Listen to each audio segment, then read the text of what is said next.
want to tell you real quick about one of my coaching clients, Brian. He came to me for some academic tutoring for math. He was in a classroom situation that not not Brian, but other children in the classroom had caused major disruption. There seemed to be not a whole lot of classroom expectation or behavior help. So it was a little chaotic in there. And because Brian was quiet and he went with the flow, he sort of fell under the radar as the teacher was dealing with children with some major behavior issues. But what that happened is he ended up being really far behind, and his parents recognized that.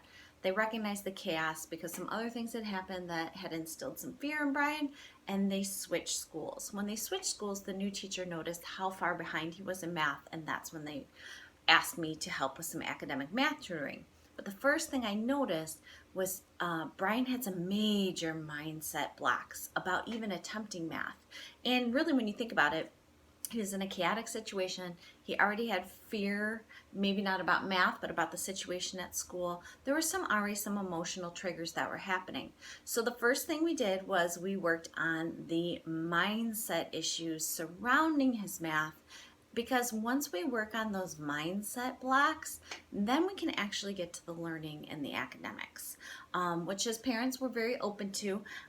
They were a little hesitant at first, like we just need him to get caught up in math, but I sort of showed them the process and how working on those mindset issues will actually, in the long run, help him way more than if I just pounded math in. And actually, pounding math in is not going to help. He's not going to be able to absorb that math because he's already blocking out with the fear and the mindset issues. And one of the major things that I helped work with was the emotional check-in chart with him, and then the growth mindset mantras. And those are both in the book. And so I urge you to click on those or go to the free resources at therootedfamily.com and check out. All of the charts can really help you, but those two in particular, the emotional check-in chart and then the growth mindset mantras, so he could sort of start self-talking himself through those, because what they were seeing at home was some major frustration flare-ups in him. As soon as you brought up math and math homework, it would trigger him to have a very frustrated reaction, and they felt like homework was taking forever. There was lots of crying involved.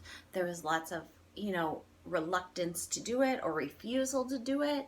And so using the systems in the book and using the charts in the book to help him walk through growing that confidence, growing that resilience, taking down those walls of mindset blocks, then he was so much more quickly able to catch up with his math. And now he's where he needs to be.